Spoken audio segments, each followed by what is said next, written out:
मैं कहता हूँ बाबूजी, वेद में भेद है, वेद में भेद है। लोग असली चीज को छुपा करके नकली दिखाया जाता है। आज समाज में जितना लोग गलत का साथ दे वाला हो, उतना सही का साथ दे वाला केहू। वैसा ही आप लोगों ने सुना, हनुमान जी साधु का रूप बना के पहुंच गए मंदोदर के पास और जाकर के बार मांग लिए। रामायण में नहीं खे लिखल, रामायण में नहीं खे बतावल, तो वही के सटावल एगो विधा सुना दें कि दूसरे रूप से सुना दें। वही तो सताई कैसे सिस्टम ये बात कि जौने से कलाकार चालू करो ना उहे होके के चाहिए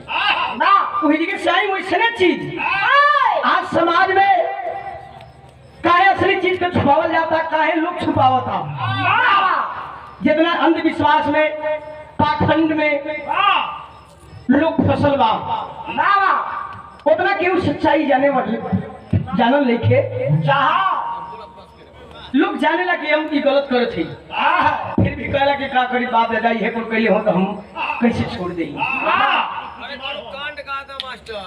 अब इन्हें कांड गाते तो फिर विराट वीर सुनवा भोरे में वो सुना दे, जोड़ के तोड़ होके के चाहिए। जौन हो भाई लोग ओके ऐसे सुना तनी आनंद आई। असली चीज कबो सुन लेना हो भाई, हमार दावा बा ये चीज के ना जानत होगा। शायद ये महफिल में केहू केहू जानत हो ना। सादर 100 रुपए का पुरस्कार रुद्रपुर देव थी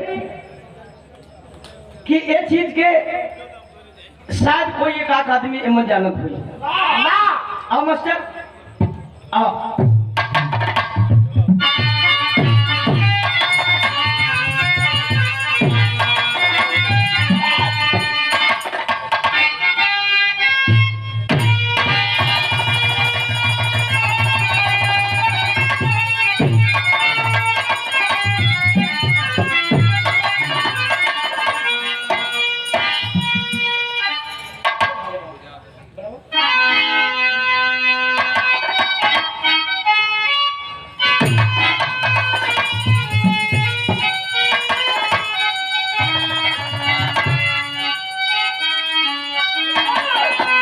एगो हमारे बात सुना मास्टर, अगर मांस खाइए तो जितनो तकलीफ में रही भले ना चल जाए तो घास चढ़ के ना जी के बाद खाई बोलो मांस 10 दिन के बाद खाई लेकिन मांस खाई। ठीक है आवा करे जा।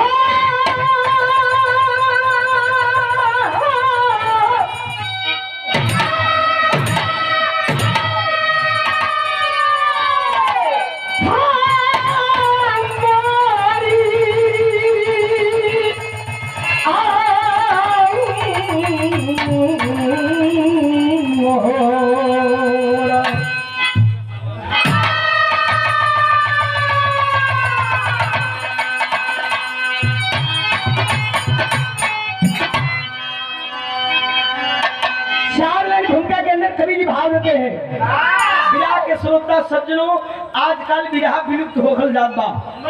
विरहा में ऐसा भड़ैती होखे लगल, इतना भड़ैती होखल कि विरहा का अस्तित्व खत्म होखल जाता। कलाकार जितना विरहा गावत ना हो उतना रात भर भड़ैती करत हो। लेकिन कलाकार का दोष नहीं के दोष है केकर बा, जनता का दोष बा। आप लोग पसंद करेला तो करेला कहो। आप लोग चाहबा तो बुल्लू मस्ताना सर्व सर्वम गई है, ना चाहबा तो 10 मिनट के अंदर विरहा बंद हो जाए, हम अपने घरे घरे आप लोग घरे जाइए। लेकिन आज एगो विरहा आप लोगों को सुनावे चल दिया और सुनिया लो। सच्चाई क्या है समाज के लोगों के लिए। हमारे समाज को इसी तरह से ठगा जाता है, लूटा जाता है, ब्राह्मणवाद में फंसा करके, झूठे अंधविश्वास बढ़ा करके, दिखा करके असली को गलत, गलत को सही बनाया जाता है।